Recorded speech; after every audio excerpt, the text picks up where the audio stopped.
Okay, hello everybody. Welcome out there in Facebook land. We are excited to be coming to you. My name is Dr. Lakita Long, and we are live both on Zoom as well as on Facebook for our Mental Monday show. We are doing an exclusive two-part series of Her Mind Matters, which is a two-part series. And our very first part of our series is going to be talking about trapped traumas. The bulk of the series that we're doing, it relies specifically about women in leadership and their mental health. And so now that we are here at this juncture, I wanted us to make sure that we're all comfortable in our seats. And for those of you who are on your phones and you are driving, please be careful, be safe. We are praying for your safety. Those that just got off of work, I pray that this is an encouragement, an uplifting, and not a burden. It is my desire as a wellness curator and as a marketplace evangelist that you get every single thing that you need. Every single thing that you need. So for those who do not know who I am, my name is Dr. Lakita Long, and I'm excited to be able to utilize biblical principles and psychological concepts to help people better come to a knowledge of who they are and to come to a full understanding of who God is. For the last 30 years, I've had the wonderful privilege of knowing what my calling and purpose has been. So since the tender age of 12 years old, I've been going in this process full force. And at 15, I finally decided that yes, I will do what God has called me to do. In that quest, it's been a very interesting journey, one that has allowed me to see a lot, experience a lot, ups, downs, all types of stuff. But what I have come to learn more than anything, I value two things in my life. I value the Holy Spirit in my life, and I value the fact that I was born a woman. I love men, and God knows I probably love them a little bit too much. So it is nothing about male, female. It's all about empowering our women to do the things that God has called us to do and to do it well. So this particular series is going to look at women in leadership. It's going to look at mental health issues, particularly around the areas of our stressors, what causes us to be mentally fatigued, and how do we get trapped trauma? What is that about?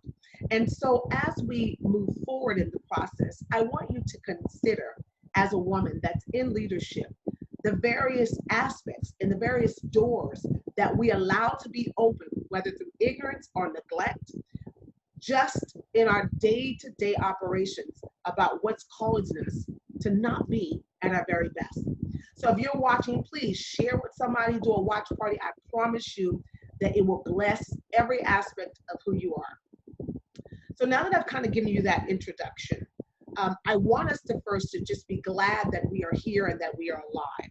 What I believe and deem as being one of the most powerful conversations that a person can have is how they exude and or exert the amount of energy that God has given us to do all that we're called to do in this earth.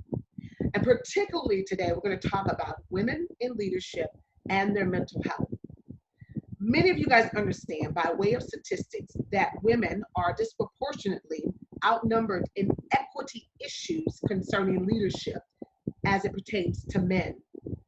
Various aspects of that flow in terms of things such as stress.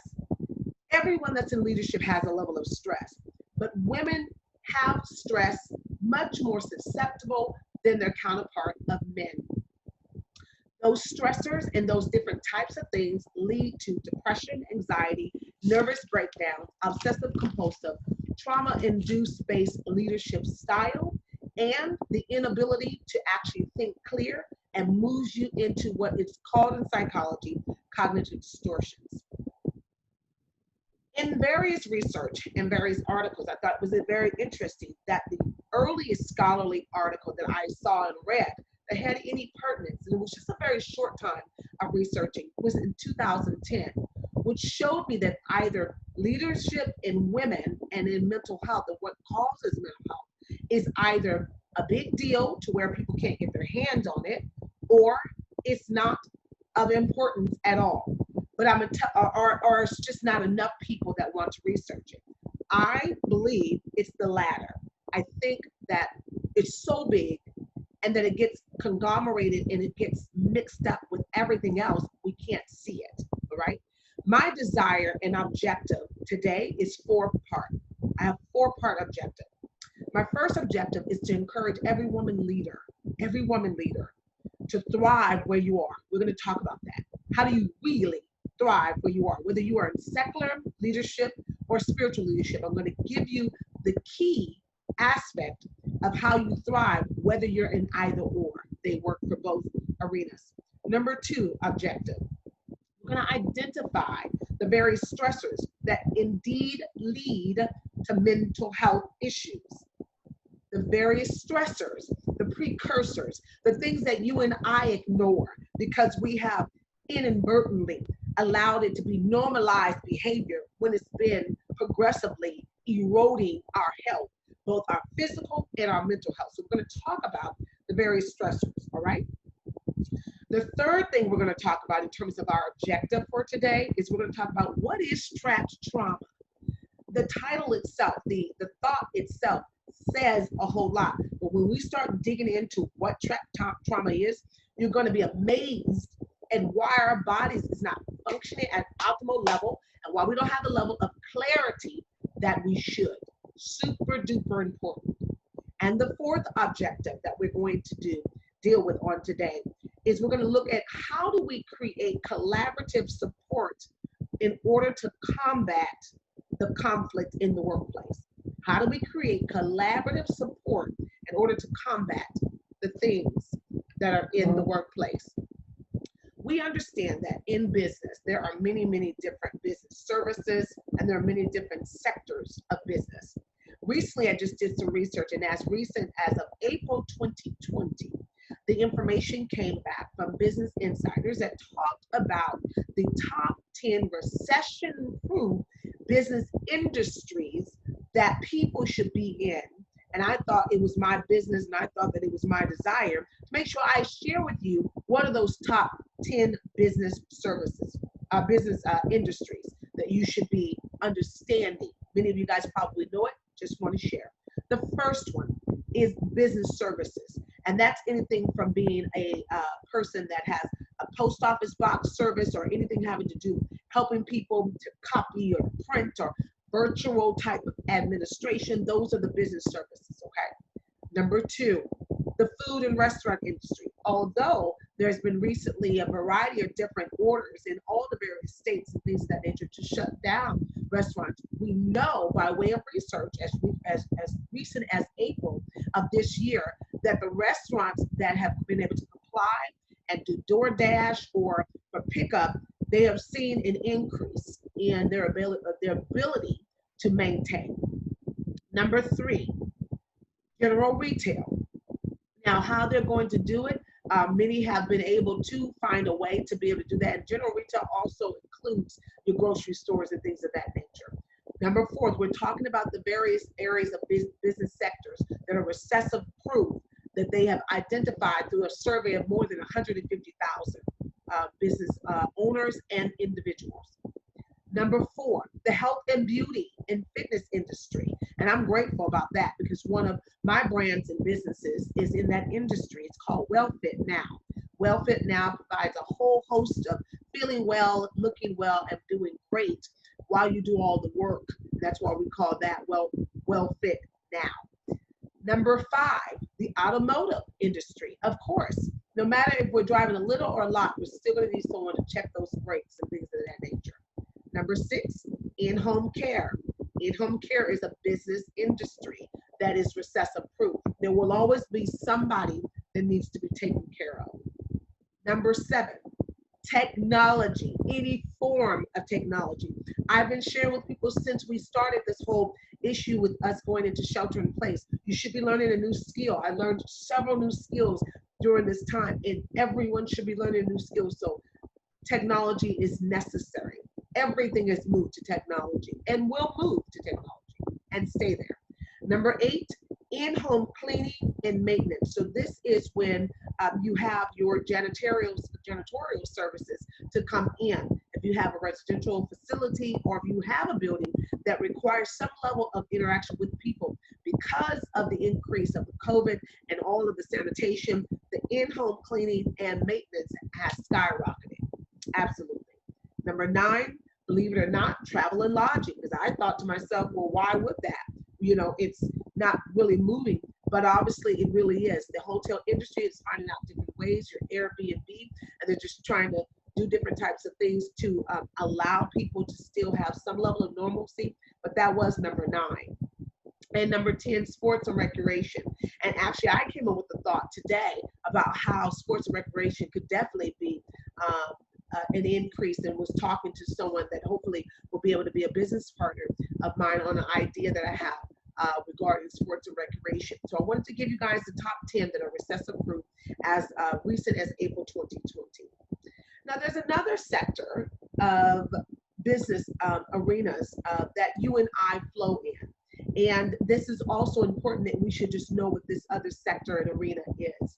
And I'm doing this because oftentimes people are in business. I've been in business for more than 25 years. My very first business was at the age of 10 years old, and I started a tutoring service on my block with one person. She was my next door neighbor. She was in a private school, and I went to a public school. But I recognized in Sunday school, she doesn't mind me sharing it, I recognized in Sunday school that she did not like to read. And in my brain, ding, ding, ding, ding, ding, as a 10-year-old, I realized she didn't like to read because she could not read. And I found out she could not read, and therefore I started to tutor her, and she would give me $2 or pay me in chips. And then I said, give me chips and money. And so she did. She finally told her mother. And then what ended up happening from there was on that block, I started tutoring other students and other kids my age on that block. And then my church, which was at the corner of the church, took that business over, and that was my first business entrepreneurial experience. I share that because it's super duper important. If you're going to thrive, you've got to know for which you've come and what skill sets you have on the inside that are going to allow you to do that. So there are these other arenas and other areas that we are in terms of business sectors, the broader sense of it: education, law, whether you're a professor, lawyer, judge, law correction facility individual, or something of that nature. Healthcare, nurse, doctor, physician's assistant, nurse practitioner, which you can have. If you're a nurse practitioner, you can have your own clinic. Just wanted to put that out there as well. Technology, every last form, aspect of technology, automation, customization, funnels, click funnels. There's so much stuff going on with technology. The next aspect is hospitality, the ability to be a greeter, customer service. With all of this going on, someone's going to need to teach and keep teaching people how to be kind when you're speaking on the phone and how to resolve issues in an effective, timely way. The next aspect is beauty and fitness. Okay, some of you are in that arena and beauty and fitness, and we're just so grateful that you're in it. The next aspect is behavioral health, which is one of the areas that I'm also in as well. That's your therapists, your counselors, your psychologists, those type of educational psychologists, etc. We talked about our objectives, and it's really important to me that we have this conversation as it pertains to women in leadership and their mental health. When we go to our part 2, it's a special segment, but everybody is invited. But I definitely want you guys to tag a Black woman that's in leadership, because we're going to talk about the PTSD of being a Black woman in leadership on our segment for next time. And it's really important because there are some unique clarifying modifiers that force us all as women to do some things. But for African American women, it pushes us into code switching all the time, to where sometimes we've code switched so much, we're not authentically moving in the direction that we need to, okay? So let's start as we go forward in why am I doing this? I have failed a lot in business. I've failed all the time, and I constantly will fall, but I have a personal quote that I came up with years ago that says, obstacles are things that are seen when you take your eyes off your goals. Obstacles are things that are seen when you take your eyes off your goals. Anytime you see an obstacle, it's because I took our eyes off the goal. If the goal is to lose 45 pounds, and shout out to all of our Walk It Off Girl 100-day challengers out there that started, and they're killing it. People are losing 3, 5, 6, and 9 pounds since we started, and this is only day 8. And so making sure that we know exactly what we're doing, why we're doing it, and why we're here. Super duper important. So if we are going to be the best at what we're going to be, the very first thing is my job is to encourage you how to be it, how to stay at that level in an effective way. I'm a connoisseur of books. I have read more than 1,000, not a bragging moment. It just tells you how much I don't know. And I do mean that in a sincere way. I don't know enough. So I'm always reading, learning, and asking God to help me to bridge what I've read and make it practical. Here we go. One of my desires is to encourage you to soar and to thrive. For a long time, I was making good money, could not see where the money was going. I was doing great things, but I didn't sometimes feel so great. And this was early on in my business entrepreneurial pursuits. I ended up really going gung-ho when I got to Cal Berkeley. And I saw a situation when I was 18 years old as a work study student in a class full of mixed children, and saw just how Black children were being done and or felt and how they were acting out. Always have written things in curriculum development programs since I was 15 about at-risk youth, which are not called at-risk now, they're called at-promised, okay? So they're not called at-risk anymore, they're called at-promise. And I realized in that time that I needed something that would give me the edge. And this is what was the game changer for me at 15. God said, you do this. And I asked him, how do I do that? And he says, well, what would you want if you were able to do it? And this was my reply to the Lord in that conversation at 15 years old. I said, if you want me to do that, this is God honest truth, I'm going to need your wisdom. I need the wisdom displayed in Solomon, the wisdom that is written in the ancient scroll books, the power and the ability to discern. And this is the first point that I want to share in terms of encouraging you all today. Number one, if you're going to soar and thrive in 2020 and beyond, hear me very clearly. I don't care what Forbes is saying, and yet I care. I don't care what Harvard review, and yet I care. But I want you to know what's been downloaded to me by way of God and what I have been reading. You're going to need wisdom. The scripture tells us in Proverbs chapter 1, verse 5. A wise man, or in this case, a wise woman, will hear and will increase learning, and a man or woman of understanding shall attain unto wise counsels. In that particular verse, we get wisdom, we will hear it, we will increase in learning, because if you're a wise person, you heard the information, therefore you increase in learning. And your learning simply means your ability to be able to adapt fairly quickly to what you have heard and applied. And then a man or a woman of understanding shall attain to the wisdom or wise counsel. So when we want wisdom, we will hear it, increase in learning, and we will attain to those who are wise. The next one, the scripture says in Proverbs chapter 2, verses 6, for the Lord giveth wisdom, and out of his mouth cometh knowledge and understanding. If you're going to soar and thrive 2020 beyond, the Lord has to give you the wisdom. And out of his mouth comes knowledge and understanding. That's why Joshua tells us that we are to meditate day and night. Meditate. If we want good success, we meditate on the word of God. I got where I am and still trying to get somewhere because I'm not much where I need to be and desire to be. It is because of the wisdom of the Lord. Literally. Things that I cannot even explain. It's all been because of God's wisdom and the knowledge of God. The next aspect of being encouraged to soar is Proverbs 4 and 7. Wisdom is the principal thing. Therefore, get wisdom, and with all thy getting, get an understanding. And you will never get an understanding if you always break the rules.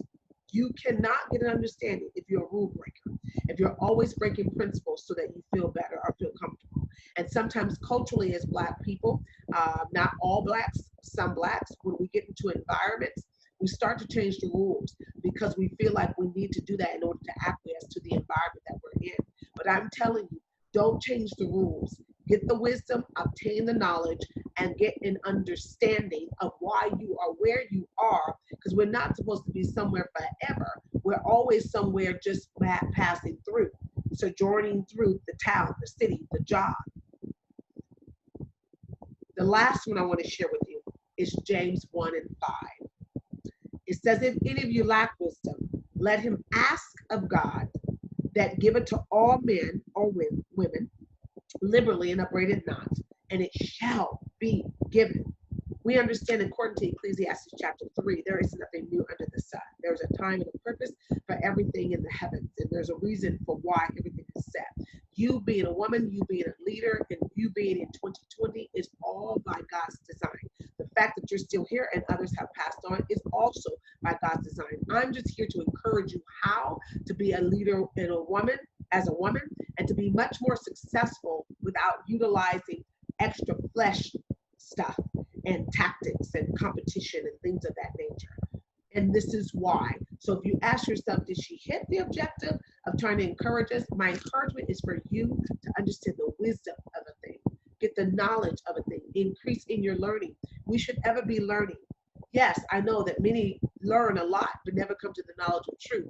But if truth is in you and you submit to the process of truth, you will come to the knowledge of truth. I hope that makes sense. The next area I would like for us to talk about and to kind of just be in the throes of is to identify the stressors that lead to mental health issues. I'm very passionate about mental health because I was out of my mind as a kid. I was molested one time at 8 years of age, and it changed the game. See, when things happen in our lives, it changes the game because in my brain, I knew that that particular thing that the individual had me to do was completely wrong. And yet in my brain, I started to become self-disparaging, thinking that I did something to myself. I should have told somebody. I didn't speak on it, didn't speak to it on any particular level. And many of you are in the same case. Somebody violated you sexually, made you do something uncomfortably, and it has allowed itself to play in your ear over and over and over. And when we rehearse a thing, we sing the thing out until it has become a chorus in our lives. Rehearsing, R-E, to do over, hear, H-E-A-R. You're redoing what you've heard, and you're singing, S-I-N-G. That spells rehearsing. So you and I sing out where we've been, and it changes our mental DNA. We're going to talk about that, all right? So here, we're going to identify the stressors that lead to mental health issues. Now, just for clarification's sake, stressors are anything that objectively and innately affect our ability to perform well, okay? So stressors are anything that prohibit us from performing well innately. It can be a stressor that's outside of your body, or you have a stressor on the inside. Those who are obsessive worriers, that's a stressor that came from somewhere. Something inside of you feels the need to worry or to be anxious, all right? Here we go. Stressors that lead to mental health issues. Being anxious, it's a stressor. Perfection, desiring that. So anxiousness leads up to the level of perfection. So they call it in psychology an anxious achiever. Yeah, you achieve, but you do it by way of anxiousness. And for some people who do that, they find themselves with massive diseases, massive things going on in their body because they're thriving and they're striving, but they're anxious. So the body is always working overtime and fighting in order to catch up with what you got going on because of the anxiousness inside of your system. The next stressor is any kind of psychological impairment or anything that prohibits you from being true to who you are. So that may be a trauma-based occurrence or an instance or a pain. So trauma becomes a stressor. Accidents, car accidents, breakups, relationships, things that affect how you see yourself, how you see other people. All these different types of things are stressors, all right? as a result, or deep-seated rejection. Come on here, rejection. When we have been heavily rejected, it is a stressor for trauma-based response and trauma-based living. Make sense? All right. Another stressor is when we're in the workplace and we experience racism and or sexism and institutional racism. They're very different things. Institutional racism, actual ethnicity type of racism, and then sexism. It's the fact that I'm treated a certain way because I am a woman. I know I had to contend with that some years back from a boss who happened to be an African American boss. He was of the male gender, and he had a gripe with the fact that I dressed up in 5-inch heels, and I like to dress up. Where I said, well, hey, we're in a collegiate setting. I am a professor. I am a collegiate counselor and a college second degree level.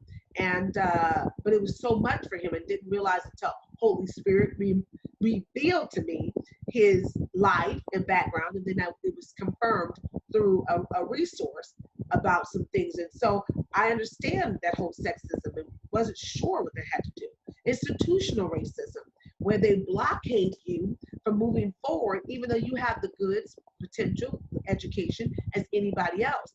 But the institutional aspects of it all writes in the small fine print what's really going to happen. Maybe they write in their own way. It's not actually written down, but if they say within their own circle of hierarchical leadership management style, that we will get one minority person and we'll be good. And so they have the one out of the 200, right? So there's all sorts of things of that nature. Other stressors that women leaders have, being a child, being a parent and having children and trying to work. And if you need them to be in daycare, what does that look like? If you need to work 16 hours a day. I know people say, well, you shouldn't work 16 hours a day. Well, we don't know. We can't make that kind of a judgment call. But child care issues, and right now, even though people are being able to stay home for their jobs, the child care is still an issue, you guys, not just for women, but just families. I've talked to men that just having the children at home all day is just a situation. It's just a situation. So we got child care issues. The next stressor that we want to identify, are you ready for this? Competition instead of collaboration. People say friendly competition is good. No, no, no. I'm not competing against you. You don't have enough for me to compete against you. I'm always looking at a woman in the aspect of what can I learn from her? What can I gauge from her to be better? It's never about outdoing anybody. I don't have that spirit. And when you don't, you will thrive and soar at a different level that cannot be compared to anyone. I'm telling you what I know for a certainty. I've sat at tables that really I shouldn't have sat at because it was just really out of my pay grade, to be honest. And when I sat there, I was like, wow, the information I'm learning, but it wasn't my thing, but because my speech, hear me very clearly, your narrative speech, how you speak is going to tell people whether you're collaborative or not, or competitive. So you got to make sure you don't have trigger words that would position you to not look like a team player. Even if they are my competition by way of that we're doing the same thing, you're never my competition. If I trust that what God has called me to do, He's called me.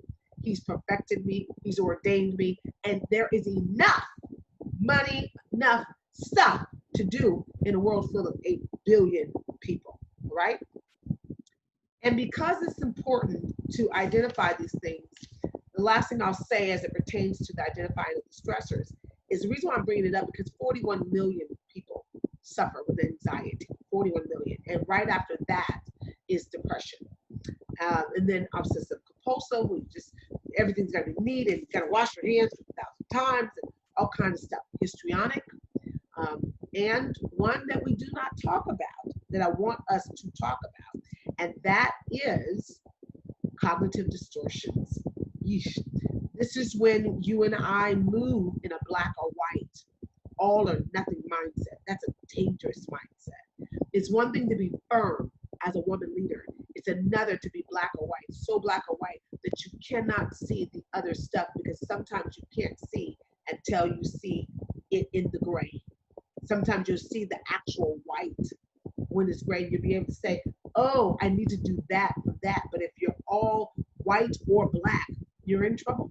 You've got to look at all the options. And a smart woman leader, because she has wisdom, she has gotten counsel, she gets an understanding, she understands that if she doesn't know something, she has God, which is the Spirit, He will help us.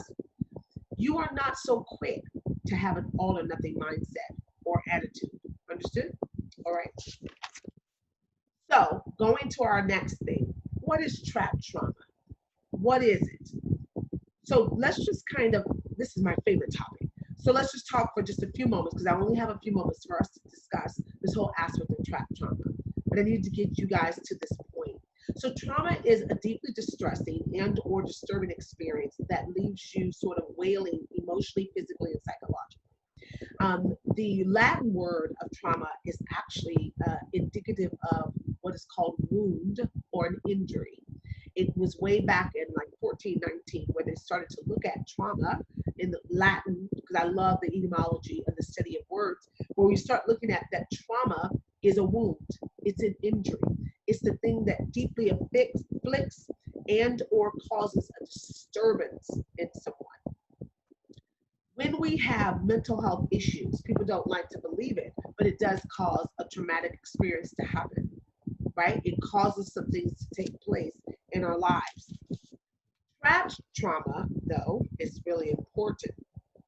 Trap trauma is from abuse, past relationships that you cannot get out of your head, and you're recycling the pain of what you experience. Trap trauma can come from miscarriages. It can come from car accidents. It can come from anything that jolted your physical senses and our body. When trauma gets stored in the body, here I want you to hear this, it actually leaves a physical imprint in the body. It creates a memory storage processes and changes your brain. I'm going to say it again. Trap trauma, when trauma gets stored in the body, it actually leaves a physical imprint. Why? Because of the neuroplasticity that's in our cells, which simply says in English that our cells have the ability to code and memorize what has taken place in the body, which is very powerful and very helpful, except that when we have trauma that is stored in our brain, if it's not released properly, then it begins to fight against us. I want you guys to know that. It fights against us. And we start to see other things going on. The energy of the trauma that is stored in our body tissue, which is generally stored in our muscles, or the fascia, which is the stuff that's inside of the muscles, right? And it stays there until it's released. Stored trauma, trapped trauma leads, watch this, to pain, a physical pain that you can experience, and progressively erodes the body's health. Sometimes you can have the trauma of, let's say you were in a battered situation. And battered may mean that not necessarily put their hands on you, but maybe you're in a battered situation where somebody verbally accosted you. Well, the verbal accosted experience will create a jab in your memory and create a pain to your head, a pain like a migraine headache. Hello, migraine headache, because you are trying to fight off the foreign thing that came into your being when they accosted you with their words. That's why the Bible says that the power of life and death is in the tongue. The word of God let us know that if these minds are not renewed, we are not going to be at our very best self, right? So the memory beyond the brain as it pertains to trap trauma, the scientific evidence proves that memory storage locates in 3 different areas beyond the brain. So we know that we have trauma, it's going to affect our brain. We get that. We know that. And for many of us, we know that it's been affecting our brain. But here are 3 other areas that trap trauma impedes on as well. The immune system response is enhanced by memory T cells, maintaining information about previous attacks of specific foreign things. Immune system's response.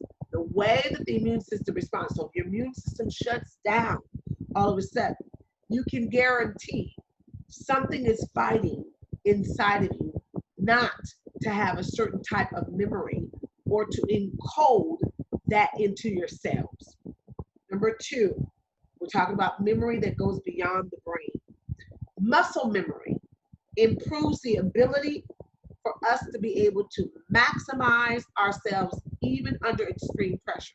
So sports champions, Serena Williams, Venus Williams, the late Kobe Bryant, Shaquille O'Neal, all those different people, the great pianists, Mozart, all those different people, they have a muscle memory in their brain as it pertains to sound and the ability to create sounds in chords. And they're able to do it under great pressure. Okay. The third area is the genetic research that has been done on how the body composes a complex storage system, and we know this system as the DNA. Our DNA codes many different things. It's hereditarily transferred from parents and things of that nature. The trap trauma, why it's so important, I believe, and I share this, is because I think that some of our physical ailments that we see and that we have going on in our bodies, irritable bowel syndrome, complex bowel movements, not having bowel movements at all, breaking out in hives. Literally, I was around somebody negative. This is God honest truth. The negativity was so just, I literally started getting welts on my body, literally, because the inside of me was responding to the fact that I cannot be around negative people. I cannot. I even know within my own self when I'm finding myself being negative, because I will feel that whole pressure. And so when we talk about this whole aspect of trap trauma, why it's important, physically, it tears down our bodies. Mentally, it erodes our ability to think clearly. It just does. Historically speaking, I want to be able to share that while the country has 13% blacks, 20%, blacks make up 20% of everything having to do with mental health issues. I think that number is far more greater than that, but because we're not doing a lot of self-reporting, we still have issues around therapeutic processing and things of that nature, we don't talk about it. What is really critical for you to understand is that when people live with residual trauma and continuously get ready for the next attack, well, you don't allow yourself any time to breathe. So you overexhaust the very system that God created. When we're preoccupied with either a real or imagined threat resulting from fear or rage or a disappointment, it's going to be reflected in our bodies. So when we've had traumatic experiences and we get so preoccupied by that experience, well, it's going to show up in a weakened immune system. It just starts eating at it. As I stated before, trauma impacts the brain and the body because the stuff in our head is going to depend on what else we put inside of our heads. I hope that makes sense. And so basically the conversation that I wanted us to have as it pertains to Her Mind Matters and looking at women in leadership and mental health is that because of the types of things that we have to incur on a daily basis, making decisions, and you do know that we all make about more than 37,000 decisions in a day. I can't believe that. But we're making 37,000 decisions in a day. And if our brains are foggy for some reason, well, it's going to be difficult to be able to think clearly through a process. And I need for you to know just for a second, for your own life, as you are listening or watching or wherever you may be, I want you to think about how your body feels right now. Is it excited? Do you feel an anxiousness in your stomach? Does it feel like what's going on? And I need for you to learn the power of knowing what's going on in your body so that even if the doctor can't fix it, you better go to your creator, God, and say, I need help. Something's going on in this body. It's not functioning well. I need you to do a DNA supernatural reset. You heard me?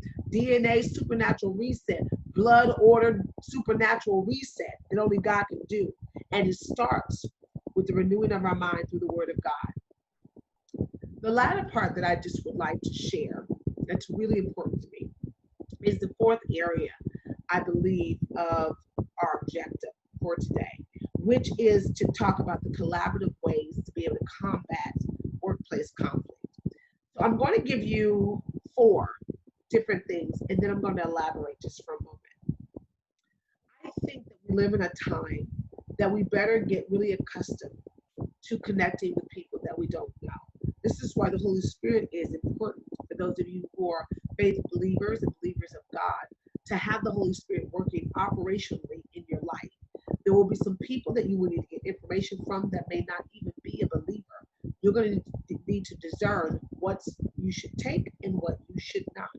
The collaborative effort of you being able to go to someone and try to get information, as long as that's not their job. Now, let me just say that. And somebody's job is to be a consultant in a particular area and things of that nature. They can't spend a whole lot of time with you. You can't get upset. It's their livelihood. All right. So collaborative ways to combat workplace conflict. Number 1, know the HR policies at your job. And if you are your boss and you have employees, then you should know the HR policies back and forward so that those who work for you can also know what ways they can exercise in order to deal with the situation. Number 2, this we're talking about the collaborative ways to be able to combat the conflict in the workplace. Number 2, document everything. When you send out an email, at least I do.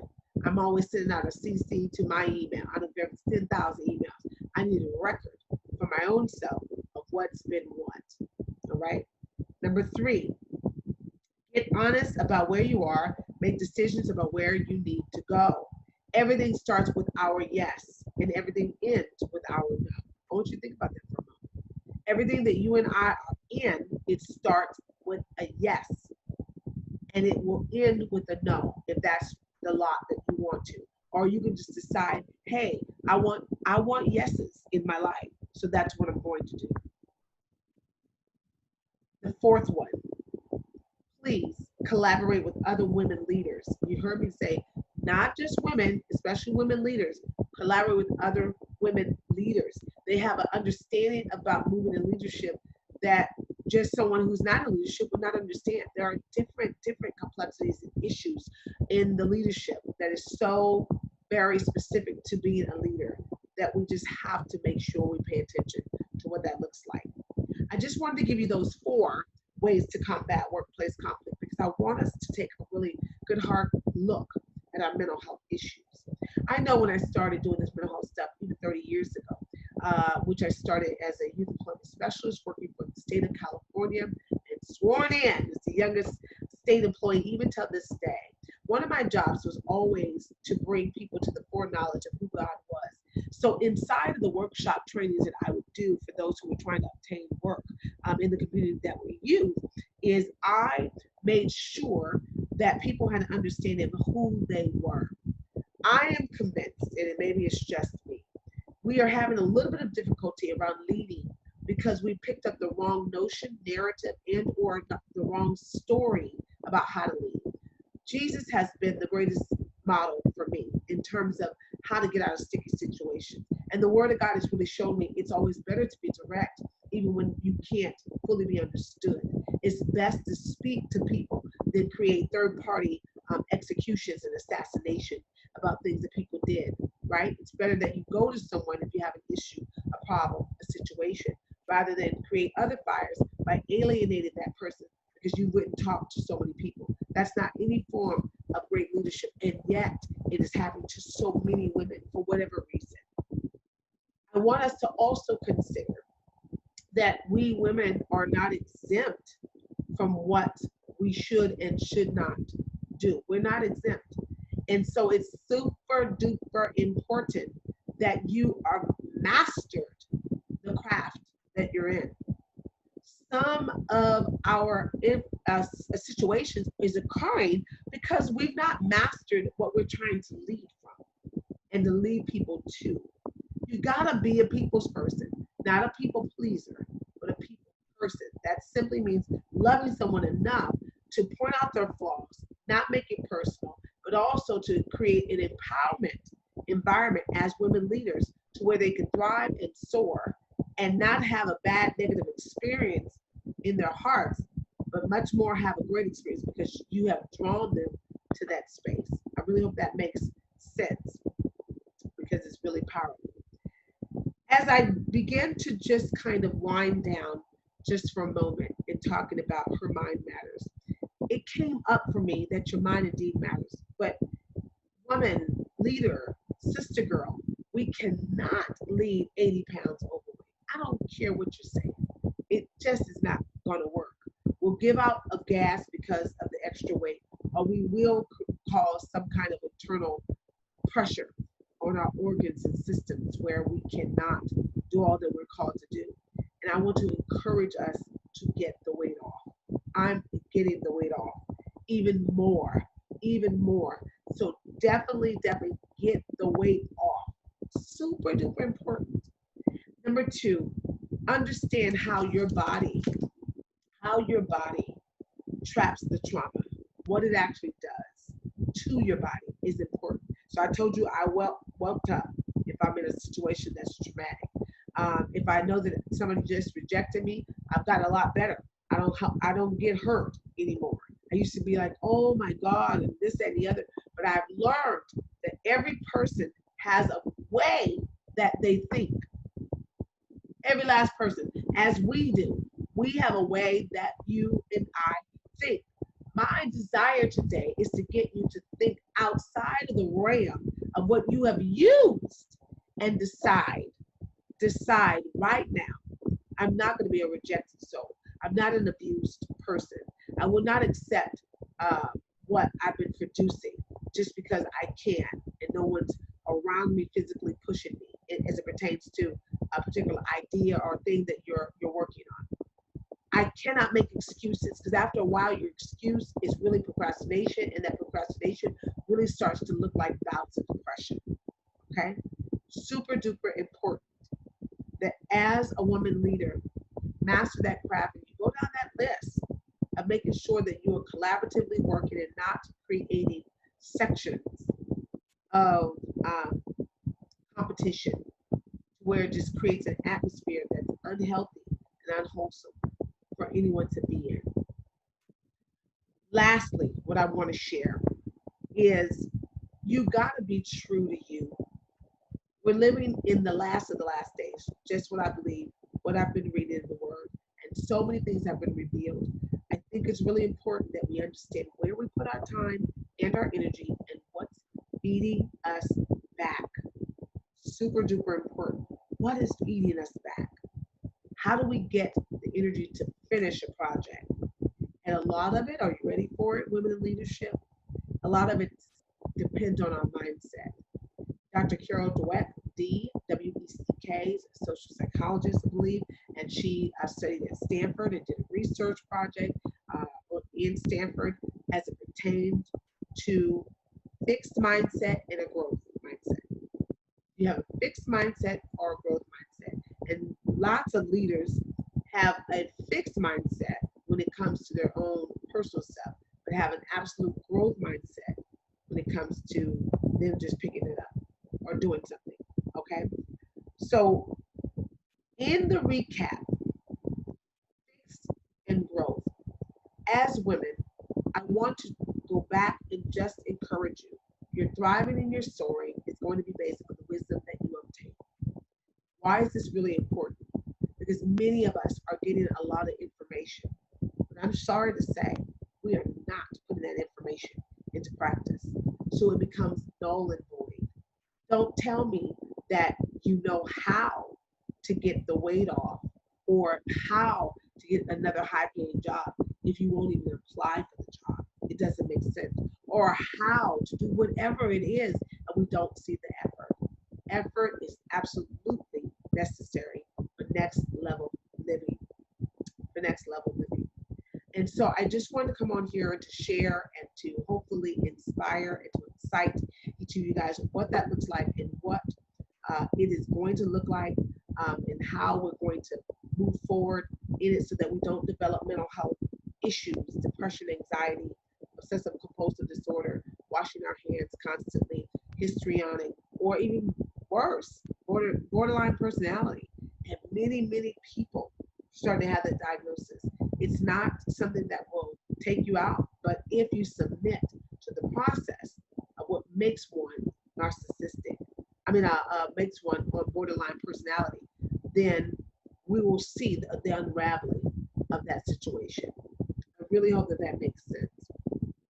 And so if you are joining us by Zoom, just hang tight. And those that are on Facebook, we just appreciate you so, so much. And we're just hoping that if you have questions of anything, if I didn't explain something or you didn't get it, please, please, please let us know. I just want to give you a little bit of a nugget that will help you to go a little bit further and be a little bit more stronger. And so that's what I wanted to do. That's what I wanted to be able to say and to share. And please let people know that we are here. And if they have little issues about how to do something, be the kind mom and just make that process. Be the kind woman. I said mom because I got mom in my brain. Be the kind woman and make that that process happen. Okay. And so I'm excited. So I hope that in a very short nugget, I could probably talk for 5 hours on trap trauma, but we want to find out just while we have everybody online, we're going to continue to keep going on Facebook Live. Are there any questions that you have? Go ahead and do your questions now. Shalene will pass those questions if you have any, so that we can be able to answer those questions. Somebody has their hand raised, so we want to be able to answer some questions as it pertains to women leadership and mental health. So we'll just wait a few moments for those questions. Super excited about what's getting ready to go on. And please do me a favor, women leaders, make sure your faith is strong and your convictions are true. As a woman leader and as a leader period, whether it's secular, spiritual, we're going to have an ear to hear what the Spirit of the Lord is trying to say to all of us and be able to do what's necessary to protect those that we're leading, okay? So any comments? Hi, Madeline. If you'd like to ask your question at this time, feel free to do so. Yes, thank you, Ms. Shailene. Hi, Okay. Dr. Lakita. I'm just asking you, please not to leave us when you get your $1 billion contract with someone for the information that you're providing, because what I want to say is that there is no way, the way my account is set up, I couldn't afford this at the level that I'm getting. And more importantly, that you are a woman of God and your good is for the good of his people. And I am encouraged and all about that follow instructions. That thing didn't hit so hard.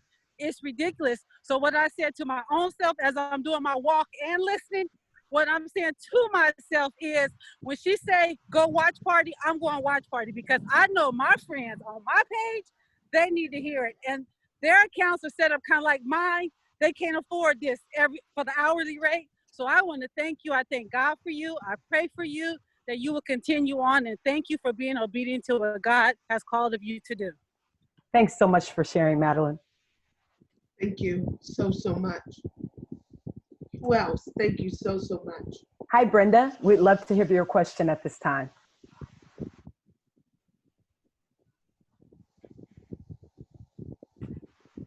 Brenda, are you there? Can you hear me now? Yes, ma'am, we sure can. Hello, everyone. Hello, Doc. Hello. Hello.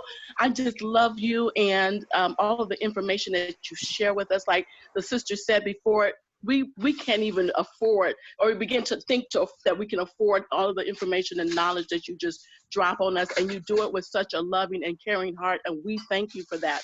But what I wanted you to talk about a little bit more, just kind of expound a little bit, it was deciding not to be a rejected soul. That thing hit me because in ministry as women, we do get rejected. And sometimes that will stop us in our track of what the Lord told us to do because we were rejected by someone else in ministry. And so when you talked about changing your narrative, that's something that, you really have to just keep talking to yourself about it. So I just wanted you to just elaborate a little bit more about that one. I am so glad that you mentioned that, Brenda, and welcome and thank you for chiming in. One of the reasons why I can really talk about rejection, I believe, and I have taught in some of my other programs that I've created, which is the Change Your Life 90-day experience. I teach in my masterclass that there are 7 charting areas that we all have in our lives. there are 7 things that plague each and every last one of us to our detriment, right? Just as there are 7 streams of income that can come out of our lives as well. So after doing much research and different things that God has downloaded, one of my 7 things is rejection. So I did my own study. I became my own case study. As a kid, I was 15 and a half years old, and I did they would tell you in high school that this is real deal. And when I got to Cal Berkeley, I studied everything and just ate everything because I wanted to know why I just was rejected. Why did I always take on everybody's stuff and junk? And why did I feel yucky and feel bad and all this stuff? Let me share something with you about the capsule of rejection. And it goes great with the information I shared about the trauma that, remember I said that trauma, once it hits you, what did I say? It leaves an imprint. The reason why rejection is so powerfully adverse to who we are, man, I just feel it right now, is because the words were harmful, the action was harmful, and what it did was it left an imprint in an area of your life that if you got rejected as a kid, well, you are still fighting from the rejection, but it's not really the fight from the rejection. You're fighting what you don't know that I'll be able to show you. You're fighting the coding of the rejection that's in your cells. And so you've got to cognitively break and deprogram yourself for what's been coded in your cells. Our cells are regenerated. So your cells can renew itself and be renewed, but you've got to break the cycle by breaking the habit of how you think and the patterns of how you've moved. So it's belief and then it's pattern. If your belief keeps following where you've been rejected, then the pattern is going to always end being deflected. You're going to always end deflected because it's what your cells know to do. So it talks to your brain and your neural system and your hypothalamus. It starts talking to all those areas because it's only giving signal for what's already been coded. That's why the word of God is so powerful. You got to renew by the word. The word cuts asunder. That's why the word is careful. It cuts what the enemy has implanted in us and allows us to have a new mind. All things are passed away. Behold, all things become new.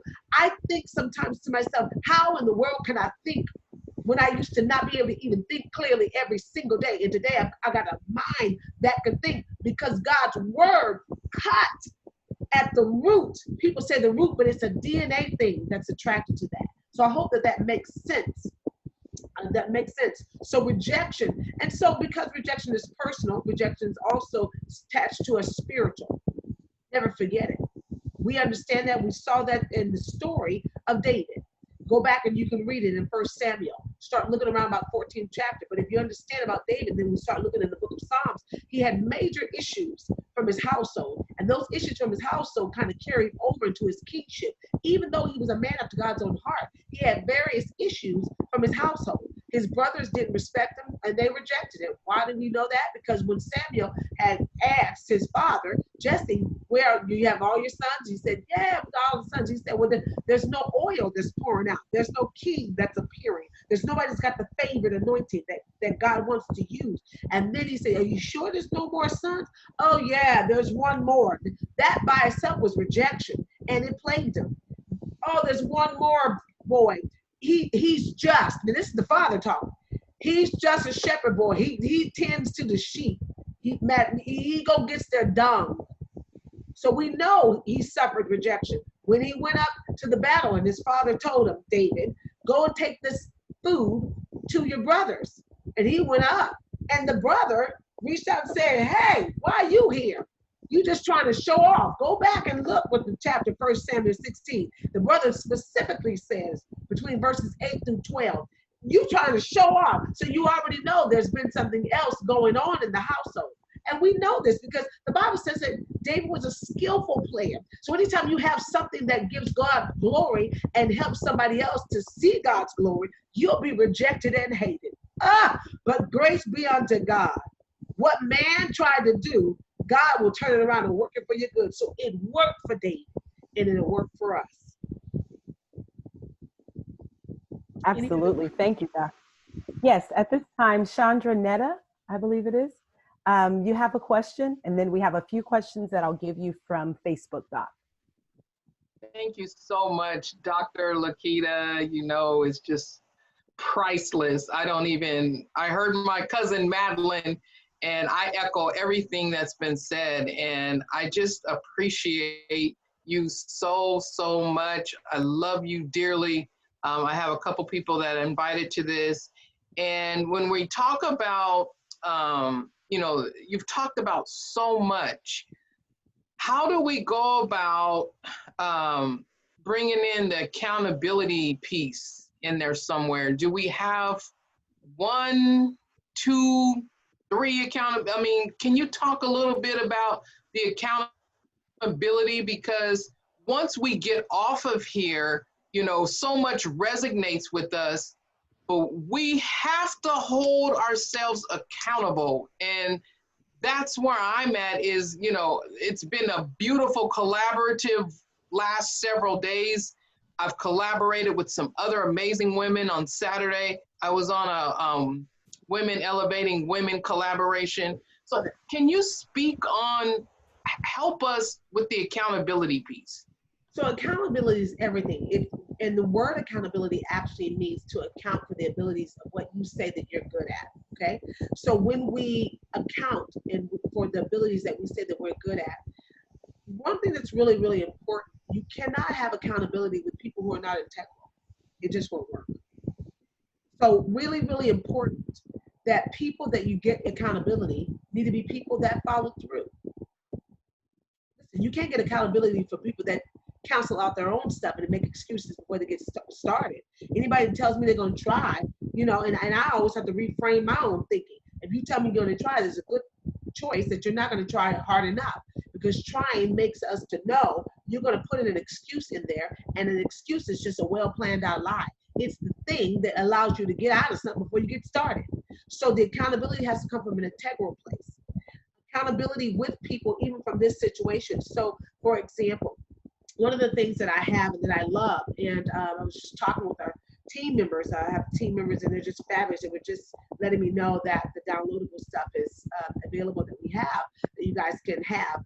And we'll post that afterwards, which is our Finish What You Start empowerment series. You can drive with it on your way to work and download it and all that good stuff. But one of the things that's really important is something that I created in 2004, and it's called WAKE Global Outreach. And WAKE stands for Women Advancing Kingdom Efforts. So I did that program, and it's really a ministry. It is a ministry program where in a group setting, we really got an ability to be mentored by God through the work that He's allowed us to do. And that creates the accountability. You cannot be in groups where everybody's at your level, where everybody's at the same space talking about the same stuff. Somebody has to tell us something else different so we can move from one space to the next. Really, really critical. And you've got to get into the circles, which is why I believe that the Lord had kind of impressed upon me to do these 2-part series. I did one last month as well, and it was phenomenal. We had a wonderful 2 scholarly guests from Howard University to just really get to the nitty-gritty about what we need to do as women to remain accountable. And then the third thing I would say is you got to seek out where you want to be your best self. No longer can we be waiting for something. You got to seek it out and get it. And guess what else? You cannot seek it out just so you can give it to somebody else. In the season we're in, you got to seek it out and get it for yourself. At least you become like the 5 foolish virgins. The bridegroom told you they were coming, and you gave your oil out. You went and didn't have, well, not you didn't give it out. You just spent it. You just weren't preparing yourself. So when the bridegroom came and knocked, you weren't ready. And many of us, this is why I'm doing this topic today, many of us are sharp women and brilliant, but many of us have hit a cap. And we hit that cap because no one told us that we needed to go further and be better. So I hope that helps, to sort of answer that question, Sandra, because it's a huge question with a multiplicity of layers of answers, really. Thank you, Doc. So we have 2 questions on Facebook, and then we have 2 questions in our Q&A We are at about 6:41 p.m., just to let you know that also. So one of the questions that came from Ms. Wanda Johnson was, what if you are afraid that you're going to be rejected in ministry? Let me share something with you guys. As a woman who is in ministry and has been since I accepted my calling, teaching Sunday school at 12 years of age, you will be rejected. Let me tell you what God gave me as a sure proof to not get concerned about the people. I still had to get delivered from the people. But what he told me concerning my purpose is what set me free. He told me when I was 15 that the world and where you go and put your feet at, that will be your pulpit and that will be your mic. You will never fight because everywhere you go is the pulpit. And then that's when he told me, you'll be a marketplace evangelist. I never heard of such a thing. Nobody was talking about it when I was 15 years old. That was in 1990. So we are going to be rejected in ministry, but here comes the collaborative piece about connecting with other women leaders, making sure we're not becoming men bashers, but you just have to authentically be a prognosticator of the gospel of Jesus Christ. Have to be. And ask the Lord, which is always my prayer and has been my staple prayer in Exodus 14, then Exodus 30, and in Exodus 33. Lord, if you send me, don't send me unless you go before me. Because when I get there, Moses said, I need for the people to know that you sent me and I didn't go on my own. So what we might have to do as women in leadership, forget what the people are going to do. It's their job to reject what they don't know. It's their job to reject something based off of traditionalism and things of that nature. Thank God that we had some women leaders in the Bible that didn't care about being a woman. Lydia was a women's leader, and she helped to really push Apostle Paul's ministry in a significant way. Deborah, she was a judge in her time, and there were other judges, but she was able to execute and accelerate what she needed to do. Awesome. Thank you, Doc.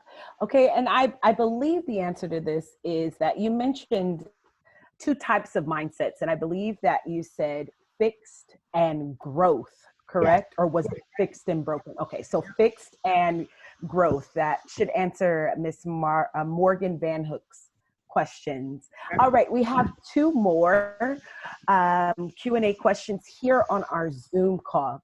Someone asked, Miss Brenda Alexander asked, could you please elaborate a little bit more on being a rejected soul? And actually, she got on here and I answered that one online. She was our first question. Brenda, oh, that's correct. Yep. Okay. Thanks. So I did answer that. Yep. All right. And we have an anonymous attendant. It says, hello, Dr. Lakita, and thank you so much for this session. Do you have any knowledge on how our aging process could affect our mental capacity? I'm experiencing issues that are only magnified during my menstrual cycle. I'm 49 years old and not sure why my doctor would want to put me on psych meds. Spiritually, I do not want to take meds that will alter who I am.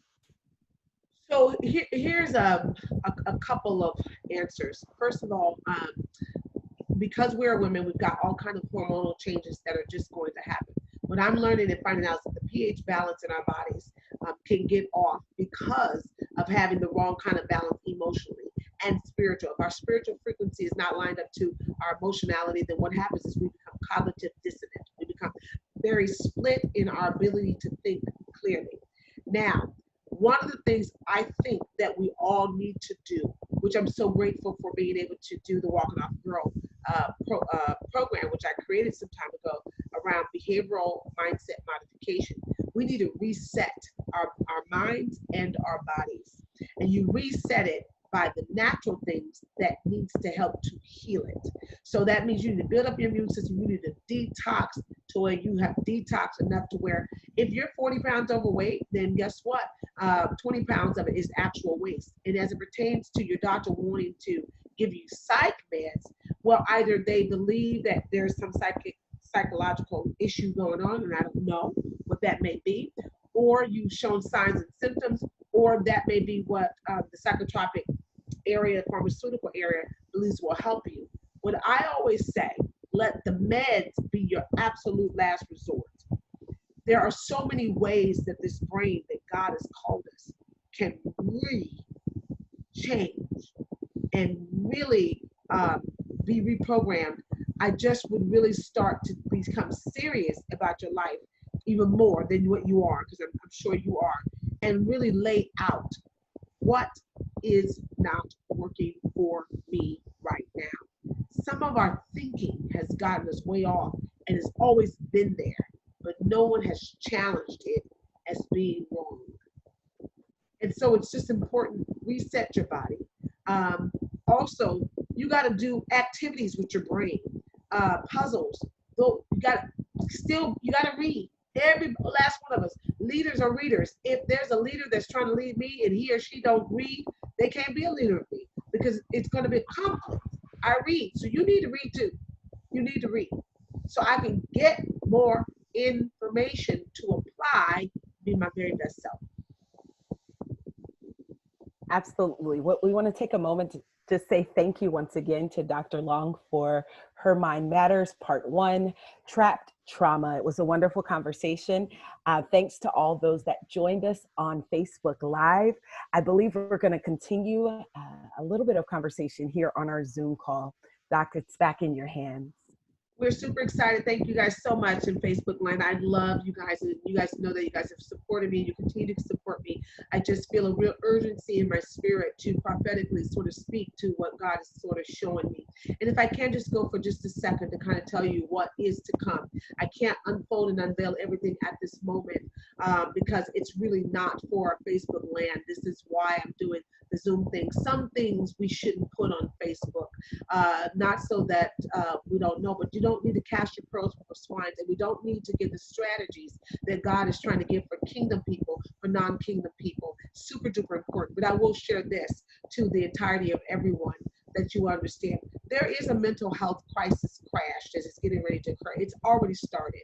Let me say that. It's already started. The Lord warned me of this last year and kept warning me. And then as the year came in for this year, showed me what was to happen, to where there will not be enough mental health practitioners and things of that nature to assist in the process. Currently, right now, my organization is doing a couple of things to kind of help that process, which is to help people become certified in certain programs. I was accepted into a program to be able to facilitate certification in mental health in the areas of youth and adults.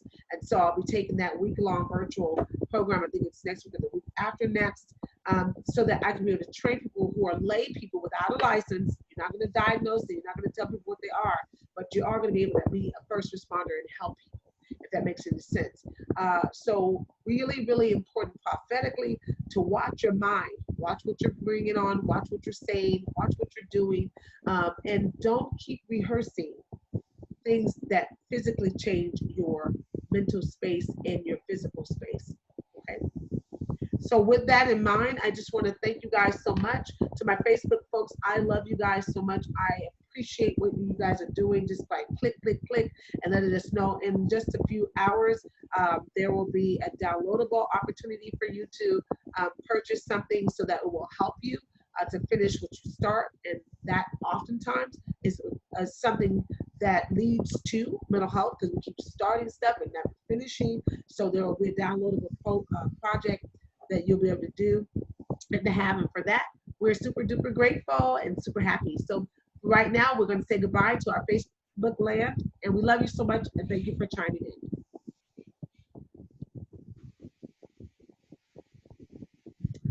So we are still here online. I just wanted to give ourselves a few moments, just like a couple minutes, and then we're going to be done. So if someone wanted to say something that they did not want to share on Facebook Live, you can do so amongst all of us that are here. I would like to thank the more than 55 of you for being on this webinar. Any questions or anything that you wanted to say? So there's a survey that Shalene is going to put up on in the chat room. So if you can put that survey, Shalene, that would be great for all of you guys. And every last one of you guys to fill that out. We will also put this survey on to my Facebook page, because it's also for the ladies that watched this particular video as well, and so that we can be able to better assist it to help each and every last one of you. Please hold. I'll get that just one moment for you. Doc, we have brought some of our family that is here. We've brought them on, so you can see faces now. Yes, I see faces. We can see the faces. Woo! Hello, everybody. I like to see faces. It's encouraging. Faces are encouraging. What else? Let's see. I'm still trying to get some of them on and get the surveys. Okay. So she's going to put the survey inside of the chat area. Is there anything else that any of you guys want to share? You're not on Facebook Live. I would love to be able to answer in the few moments that we have. If you have not been admitted yet, you can raise your hand. And if you have a question, we'll get to it. Please excuse me for one moment. So Denise.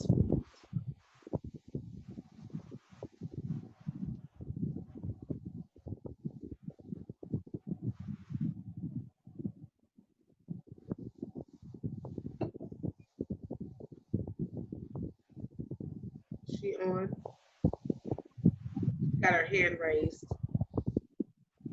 Okay. Let's see. Denise. Hi, dear. You're unmuted. You can go ahead and speak at this time. We can't hear you, sweetheart. Can't hear you.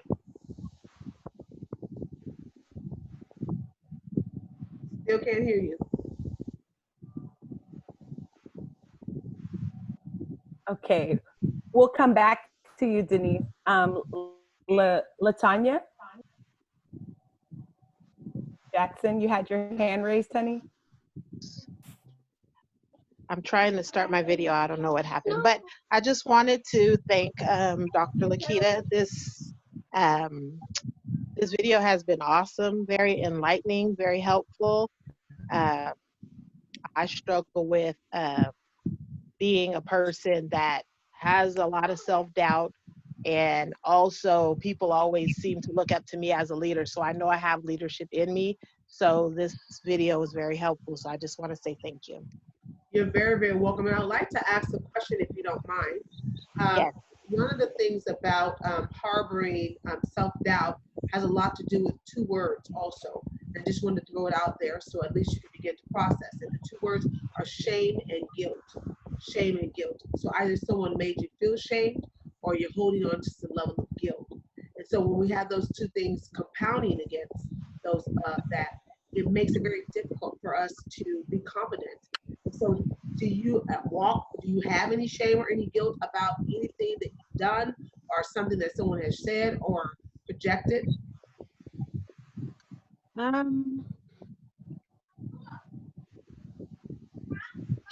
don't necessarily know that I have shame, but I know that I'm still processing through some abuses that I've endured as a youth.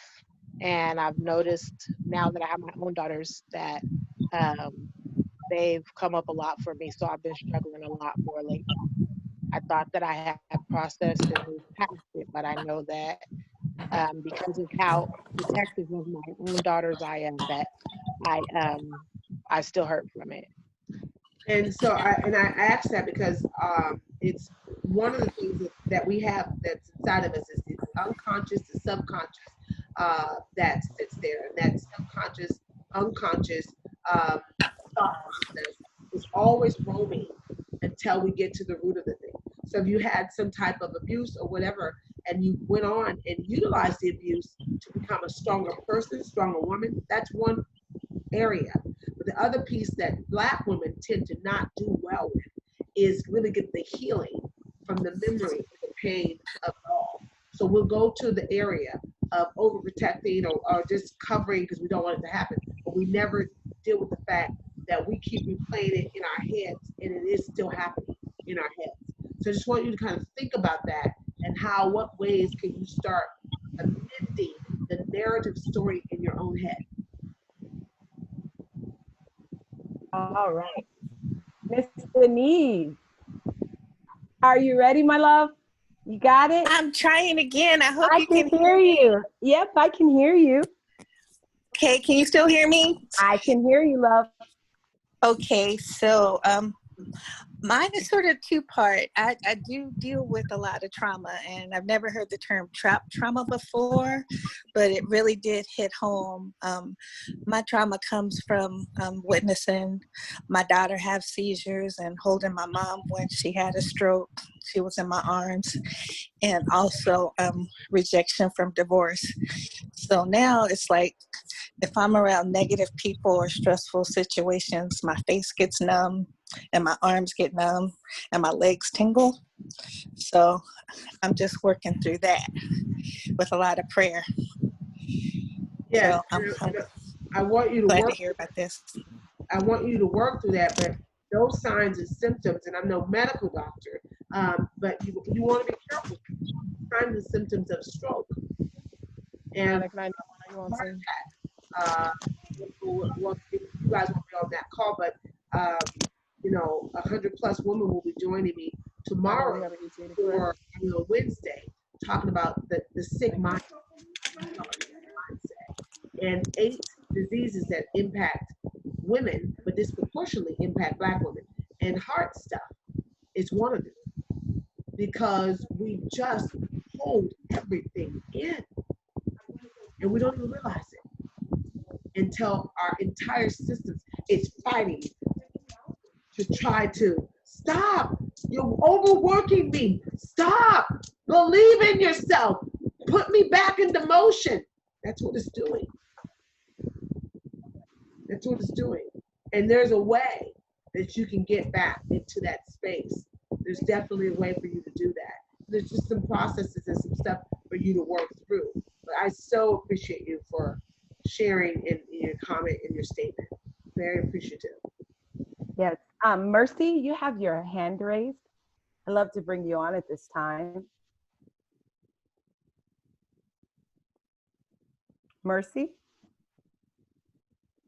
are you there? You're still muted. I'm not sure. Okay. We'll come back to you, Mercy. I hope I'm saying it right. MERCIE. Please forgive me if I'm not. All right, Miss Anita Gordon. Is that you, Mercy? Hold on. Mercy, is that you? Yeah, that's me. All right, sweetheart. Sorry, I'm out walking, trying to get my endorphins up. I was the one who asked the question about the aging process. Oh, okay. Okay. My endorphins are low, so they thought inhibitor to bring up those endorphins would help, which I just couldn't understand, and still praying through that and saying, Lord, I don't want any medicines as last resort. But thank you so much. I just want to share, this forum is what I needed. That walk it off girl, I was paralyzed and could not move. And this was the catalyst to push me in the direction that I needed to go and an answer to my prayer. So I want to say God bless you, and I appreciate you so much for it because it's life-saving for me. So thank you, and God bless you. God bless you so much. Come on. Can't do that now, sister girl. God. I'll cry at the drop of a hat, and I'm supposed to be moderating. You can't do that. We're so glad you're here. So glad you're here. Miss Anita, I believe you were our last person. Thanks. You're on mute, my love. Okay. There you go. I too just wanted to say thank you, Dr. Lakita, for your obedience, for your commitment. And it came along at a time that I really needed it, for making somebody hold me accountable. And that's basically it's holding me accountable to myself. Because I find that it's not everybody else a lot of times, it's us. So it made me look at myself and like, where are you? what's going on. Because what I realized is that whenever I would start getting stressed, I would start eating. And it didn't matter it didn't matter. And a lot of times it was gummy worms and stuff like that. Me So too. Me too. So I'm proud to say I'm 8 weeks free Woo! of gummy worms. Woo! So I had kind of started this diet plan before and it didn't agree with my body. But mostly, I mean, I've heard about you through Ashanti and through some other people, but I just thank God for you. I really do. I really, really do. And I hope he continues to bless you and give you vision and insight so you can continue to pour into your people. But I ask that he would pour back into you in the measure in which you're pouring out to us, just to fill your cup back up. Don't let her get weary and well doing, Father God. Just keep her, just bless her, just hold her. Glory. Hallelujah. Thank you so much, Miss Anita. I really appreciate that you have been being helped, because it lets me know that I'm doing what God called me to do. And it's important for me that I do what he called me to do, no matter what's going on. So thank you so much. So much. Last, and Miss Anita, please don't tell my business like that. That's not fair that you would mention the gummy. You know, let's just, accountability. Yeah, you don't have to do that to me, okay? Okay, sorry. No, I'm so proud of you. We're so proud of you. One of our friends, Miss Chantra, had asked about some detoxing, and I believe we did talk about that. Chantra, can you let me know in the chat, are you one of the members of the Walk It Off Girl? If not, it's perfectly fine, and we can have Doc to answer that question even on here, but let's just see really quickly. No. Okay. So our friend has some questions about detoxing and what are some things that we can do to get some chemical balance. And I believe one of the greatest things you've already talked about has to do with the detox drink. So a couple of things. A really natural organic detox drink is to get like a gallon of distilled water. You're going to get grade A honey. It's really important. You're going to squeeze real lemons, and I would do a gallon. Squeeze real lemons. Another little thing that my sister reminded me that we also do is that we will cut up the lemons and we will put the water, the cayenne pepper, put that and the honey inside over the stove. That was the one thing that we had started adding when I got about 16 or 17 years old. We started doing that, especially because I used to fast a lot, 21 days, just fast. And so you do that, let it heat all up, stir up, and you do it to taste, so it doesn't have a bitter taste or whatnot. Then you pour all of that inside of your gallon jug, and you drink it throughout the day. It's a great detox. Another thing that I utilize is called Smooth On, which is by Traditional Medicinal. It is totally organic. It's tea. It does not hurt, but it will pull off the waste that is locked to your colon as well as to your intestines, because you know that our intestines are 26 feet. So it's a lot going on inside of there. That's another great detox. One of the biggest great detoxers that we don't talk about, guess what? It's water. I always know when I am not using the bathroom enough, I've not had enough water. You need to be drinking at least a half amount of your body size in the weight of the water. So if you weigh, like I weigh 158, then I'm going to do, 80, 78, almost 80 ounces. But for me, I just pushed to go to almost a gallon a day, especially because it's so hot. All right. So water is a great thing. Echinacea, any kind of tea, just is really great to get that out there. If you do coffee, like I love coffee, but I just recently went for like the last 6 months, no cream in the coffee. I do 4 sugars and I do a vanilla shot, believe it or not, to just get that sweetness. Or I'll do, if I want to alternate with the sugar, I'll just do honey. I just put the honey in there. It's still good to go. But I just drink it black, and it works better with your system.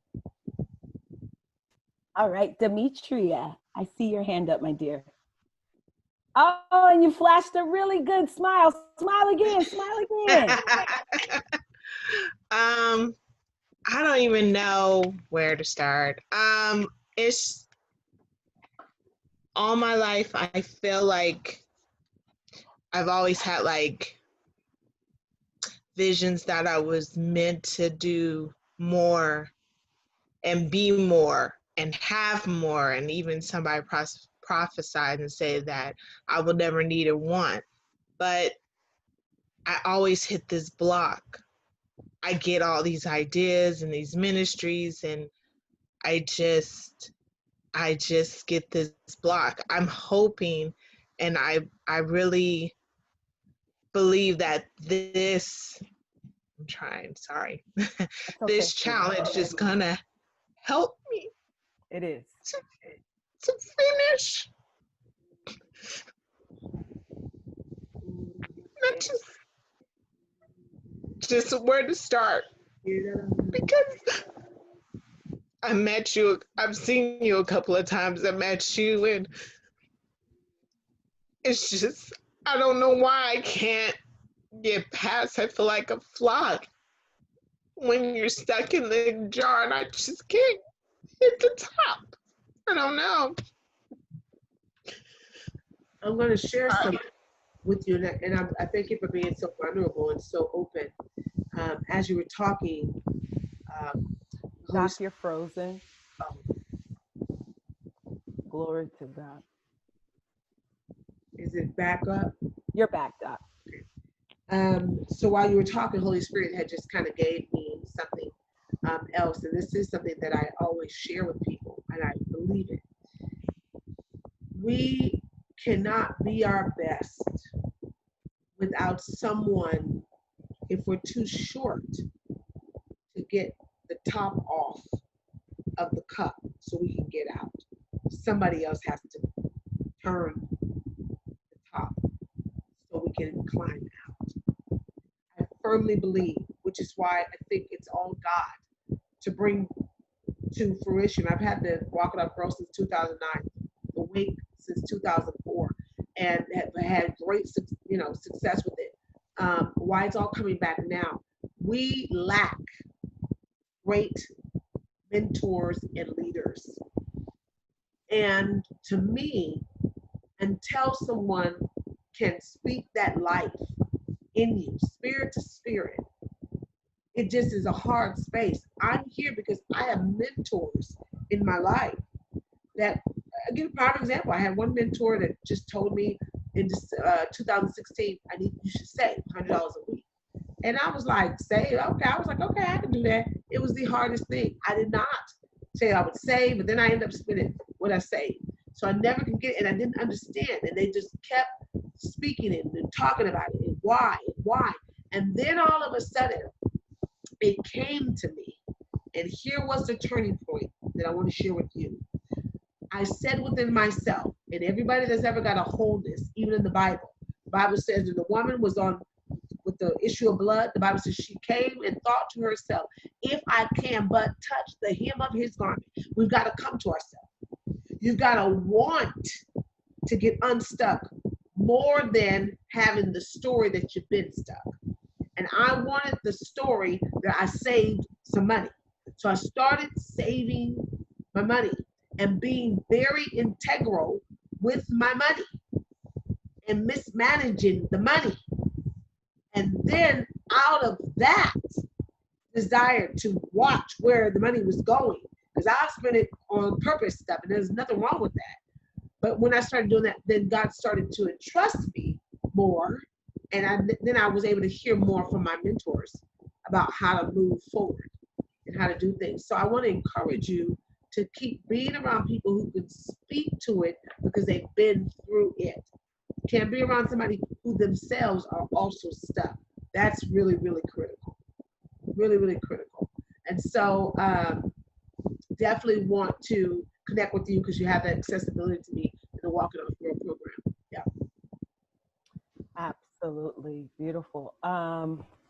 Last question. I'm going to take it this time because we're at about 7:10. Yes. And Doc is a mom also, so we want to give her back some of her night. Indirect trauma, your thoughts on that, Doc? Indirect trauma is big. It's the trauma that you have, like I'm from Long Beach, California. The indirect trauma was that I knew a lady that she was so nice and so sweet. She had 3 children up the street, and no one really knew what she was dealing with. Well, I saw her one day. This is honest truth. I saw her one day. Hey, how you doing? And we would speak. And guess what? The next day, she killed 3 of her children. Guess what she did? She jumped off the tallest building across the street from St. Mary's Hospital, around the corner from my house. That's indirect trauma. Indirect trauma because I saw the body with the white thing on it and knew that it was her. It's indirect trauma. It happens greatly and frequently for Blacks. We have a lot of indirect trauma, complex trauma. There's 4 different levels: subacute, acute, complex, and then we have that indirect. So yes, indirect trauma is very, very present, and it's going to require that you want to spend the time to unravel. Absolutely. And how do you turn the indirect trauma to becoming a transference or transformational? And that's what I ended up doing. Although I knew she jumped and killed herself, I was always thinking in my head, why do people get to that place?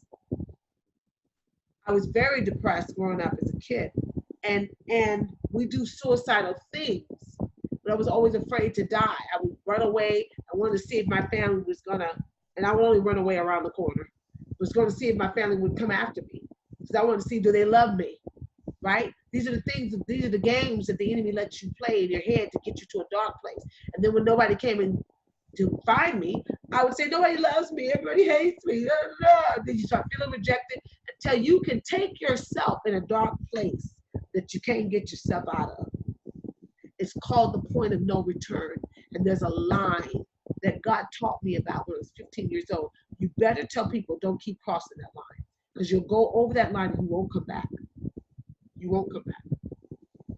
And being the person I was, I went over that line that I put myself in. Nobody likes me. I'm so ugly. I'm so dark. And I had a great self-hatred for self. Great self-hatred. Really hated the skin that I was in, everything about me, my body image, every single thing. If somebody said, you look good, I would say, I don't look good to myself. So when we talk about indirect trauma, it's huge.